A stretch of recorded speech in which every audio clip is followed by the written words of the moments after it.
আল্লাহ রাব্বুল আলামিন বলেন মুত্তাকি কারা, সফল কারা? আল্লাহ রাব্বুল আলামিন বলেন আল্লাযীনা ইউমিনুনা বিল গায়বি ওয়া ইউকিমুনাস সালাতা ওয়া মিম্মা রাযাকনাহুম ইউনফিকুন والذين يؤمنون بما أنزل إليك وما أنزل من قبلك وبالآخرة هم يوقنون أولئك على هدى من ربهم وأولئك هم المفلحون جربون الله أكبر কোরআন খোলার সঙ্গে সঙ্গে আল্লাহ রাব্বুল আলামিন বলছেন সফল কারা শুনে নাও।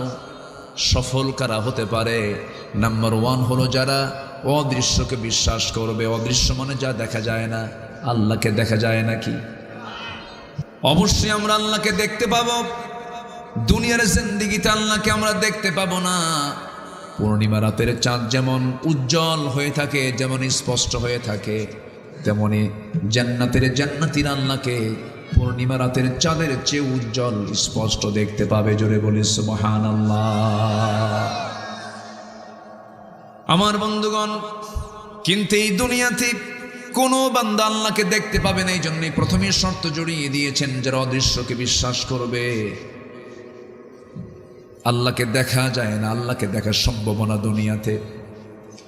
এমনকি এই দুনিয়ার শ্রেষ্ঠ মানুষ একজন পয়গম্বর সাহস করে আল্লাহ রাব্বুল আলামিনকে বলি ফেলেন, আল্লাহ সারা জীবন অডিও কলে কথা বলেছি, আজকে একটু ভিডিও কলে কথা বলতে চাই। আল্লাহ বলছেন লেন তারানি, আমাকে কখনোই ভিডিও কলে দেখতে পাবা না। ওয়া কাল্লামাল্লাহু মূসা তাকলিমা, তিনি আল্লাহর সঙ্গে অডিও কলে কথা বলেছেন, কিন্তু ভিডিও কল হয় নাই, ভিডিও কনভারসেশন হবে না। আল্লাহ বলছেন ও মূসা তুমি আমাকে দেখতে পাবে না, কিন্তু একজন পয়গম্বর খুবই জিদ্দি পয়গম্বর ছিলেন, তার মধ্যে খুব রাগ ছিল, যা বলতেন তা করে ছাড়তেন। সেই নবীর নাম কি?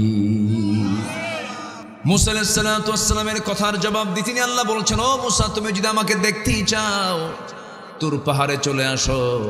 তুর পাহাড়ের নাম যখন নেওয়া হলো তিনি মুস্কি মুস্কি হাসি মারলেন। আল্লাহকে বলছেন আল্লাহ তুর পাহাড়ের নাম যে তুমি যে তুর পাহাড়ের নামটা নিলা, ভাবছো আমার বাড়ি থেকে 800 মাইল দূরে, মনে হয় আমি রাজি হব না। আমি মুসাও কম না, দৌড়ে আমি তোমাকে দেখার জন্য তুর পাহাড়ে চলে যাব। চলে গেছেন, সেন্সলেস হয়েছেন, দেখতে পাননি।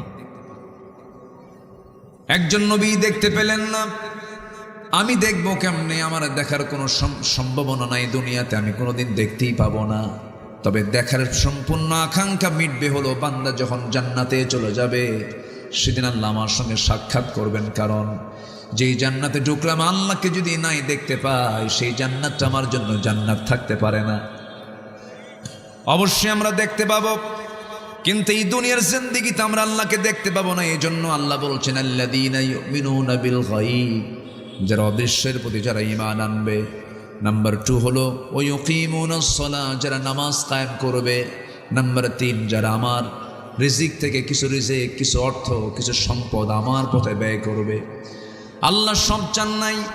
ওয়া মিম্মা রাযাকনাহুম, ওয়া মিম্মা, আমি যে রিজিক দিয়েছি তা থেকে কিছু অংশ আমার পথে খরচ করবে। এরপরে কিতাবের প্রতি বিশ্বাস আনবে। এবং নাম্বার 5 হলো আল্লাহ রাব্বুল আলামিন বলছেন আখিরাতকে যারা বিশ্বাস করবে। আখিরাতের বিশ্বাস ছাড়া সফলতা আসবে না। এই 5টা কাজ, ঈমান, নামাজ, দান, কিতাবের প্রতি বিশ্বাস, আখিরাতের প্রতি বিশ্বাস, এই কয়েকটা বিশ্বাস, এই কয়েকটা কাজ যখন কোনো বান্দা বাস্তবায়ন করবে, আল্লাহ এবার সার্টিফিকেট দিচ্ছেন উলাইকা আলা হুদাম মির রাব্বিহিম ওয়া উলাইকা হুমুল মুফলিহুন। এই সমস্ত বান্দাগুলো আমার প্রদর্শিত পথে, এবং এরাই হলো প্রকৃত সফল কাম। জোরে বলি সুবহানাল্লাহ। সফল হতে হলে এই কাজগুলো আমাকে আপনাকে করতে হবে।